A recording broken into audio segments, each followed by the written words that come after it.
ටිකාදතිය තියෙන ගාන මේකේ ඔයාලා දැනගෙන ඉන්න ඕනේ මෙන්න මෙහිමයි ඒ ගානගේ නාංක 43 වෙනි ගාන 43 වෙනි ගාන කියනවා මෙන්න මේ වාජනයක් තියෙනවා වාජනයේ පතුලින් සිදුරක් තියෙනවා ඒකේ එච්චුසකට වතුර පුරවල තියෙනවා දැන් මෙයාගේ උස සිම්පල් h එයාගේ මෙන්න මෙතන පල්ලෙහායි මේ සිදුරෙන් වතුර යන්නේ නැතුව තියාගන්න පුළුවන් උපරිම ජල ස්කන්ධය ගැන තමයි සඳහන දීලා තියෙන්නේ. එතකොට මේ සිදුරේ අරය දීලා තියෙනවා සිම්පල් R. මේ වතුර ටික බේරෙන්නේ නැතුව තියාගන්න පුළුවන් උපරිම. මේ වගේ මම ටිකක් පොඩ්ඩක් ටිකක් ලොකුවට දිනා මෙහිම සිදුරකින් වතුර යන්නේ නැතුව උපරිම පීඩනය තියෙන්නේ මේ සිදුරේ අරයට සමාන වතුර බිඳුවක් එල්ලුනොත් විතරයි. මේ තමයි සිදුරේ අරය. මේ තියෙනවා සිදුරේ අරය ඒකේ නිෂ්කම්බන දැන් සිදුරේ නිෂ්කම්බන මේ සිදුරේ ගානට හරියන්න වතුර බිඳුවක් එල්ලුනොත් තමයි යන්නේ නැතුව තියෙන්නේ. එතන මෙතනින් හරි අර්ධයක්. ඔන්න ওই ගානට තමයි ඒතකොට උපරිම පීඩනය. මේ තරලයේ උපරිම පීඩනය ඇති වෙන්නේ ওই වෙලාවේ. දැන් විකල පීඩනයට දාගන්න P1 වායුගෝලීය පීඩනය ඒ කෙලින්ම මෙතෙන්ටත් එනවා P1. මෙන්න මේ ද්‍රවමාවකයේ ඇතුලේ පීඩනය මෙතන ගන්න P2 කියලා. දැන් ඉතින් ඔයාලට පුළුවන් අර පුෂ්ටිකාත්මක සමීකරණය දාලා දැන් ඇතුලේ පීඩනය වැඩි. ඒක නිසා එළියට ඇවිල්ලා තියෙන්නේ. P1කින් ඔයා අඩු කරන්න ඕනේ. P1කින් P2කින් P2 පීඩනය වැඩි. P2කින් P1 අඩු කරන්න. අඩු කරාම 2යි T බෙදීම නලයේ මාවකයේ අරය සිම්පල් R. මේ දාන්නේ මාවකයේ අරය. ඒක මෙතන නලයේ අරය මේ සිදුරේ අරයටම සමාන වෙනවා. මෙතෙන්ට අංක 2යි එන්නේ. මොකද මේ ඇතුලේ වතුර මෙතනින් තියෙන්නේ 100ක් විතරයි. ඔන්න ඔහොම 100ක් විතරක් එළියෙන් තියෙනවා. දැන් මෙතනින් මේක එක සමීකරණයක්. දැන් ඔයා P2 හොයන්න ද්‍රවස්ථිතික පීඩනය. මේ නිරපේක්ෂ පීඩනය. ඒතර P1 ධන H rho G දාන්න. ඒකින් P1 මේ පැත්තට ගන්න. P2 ඍණ P1 H rho G එනවා. මේක ඇවිල්ලා දෙවෙනි සමීකරණය. මේ සමීකරණ දෙක එකිනෙකට සමානයි. එතකොට 1යි 2යි සමාන කරන්න. එතකොට H rho G එක සමානයි 2යි T බෙදීම R. මෙන්න මේක මේ සම්බන්ධතාවය ඔයාට එන්න ඕනේ.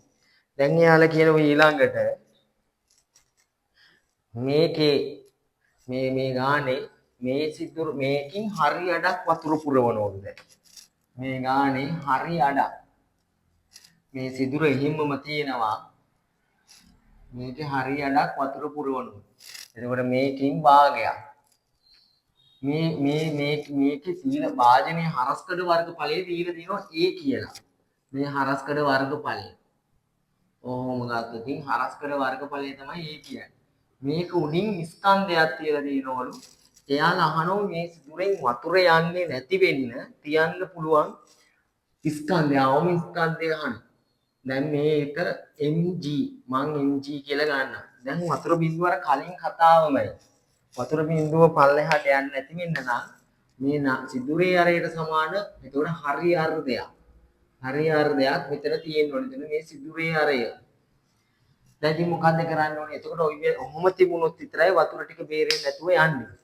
ඔයාලට තේරෙන්න ඕනේ දැන් මේ ගාන හදද්දී අර්ධයකින් මේකේ මෙතන තියෙන්නේ H rho G. එහෙනම් මේකේ භාගයකින්. එතන පීඩනය භාගයකින් ඇති කරන බලය මේ වස්තුවේ බරට සමාන කරයි. මේ H ගෙන් ඇති කරන පීඩනයන්නේ මෙතන අල්ලන්නේ ගියේ කලින් කොටසේ. මෙතන දැන් H rho G බෙදීම දෙකක්.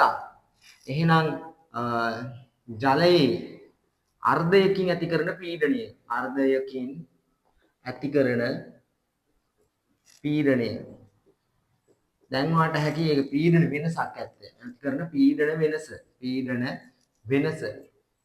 එහෙනම් ඩෙල්ටා P හැකි දාන්න H rho G බෙදීම දෙකක්. ওই තමයි පීඩන අන්තරය. ඒක සමාන කරන ඔය ඉන්නේ පීඩන අන්තරයන්නේ. ඒක සමාන කරන්න මේ නැත්නම් මේක හැකි බලයට ගේන්න නැත්නම් මේ ස්කන්ධයෙන් ඇති කරන බලයෙන් පීඩනය හොයාගන්න. මේකට මම එක කියලා ලියන්නම්. දැන් m මගින් ඇති කරන පීඩන වෙනස. පීඩනය සමානයි බලය බෙදීම වර්ගඵලය. බලයට දාන්න mg වර්ගඵලය a. දැන් මේකෙන් මේන්නේ පීඩන අන්තරය. දැන් මුළු වර්ගඵලයම ගන්න ඕනේ. මුළු වර්ගඵලය අර භාජනයේ තියෙන මුළු වර්ගඵලයම ගන්න. දැන් මේ දෙන්න සමාන කරන්න. මේක අංක 2. ඉතිරි ටික මම මෙන්න මෙතනින් හදනවා. එහෙනම් mg බෙදීම ඒක සමාන කරන්න h rho g බෙදීම 2ට. මෙතනින් m එක උක්ත කරගන්න. h rho g බෙදීම capital A වැඩි කරන්න capital A ගෙන් 2යි g ගෙන් බෙදන්න. දැන් මෙන්න මෙතන තියෙන h rho g වලට මෙන්න මෙතන 2යි t බෙදීම r එක ආදේශ කරන්න. එතකොට එනවා 2යි t බෙදීම r capital A බෙදීම 2යි g. මේ අංක දෙකට මේ අංක දෙක කැපිලා ගිහින් t a බෙදීම r g. බලන්න ඔහොම උත්තරයක් තියෙද කියලා. එහෙම උත්තරයක් තියෙනවා අංක 2. උත්තරය අංක 2. බලන්න ඔහොම තමයි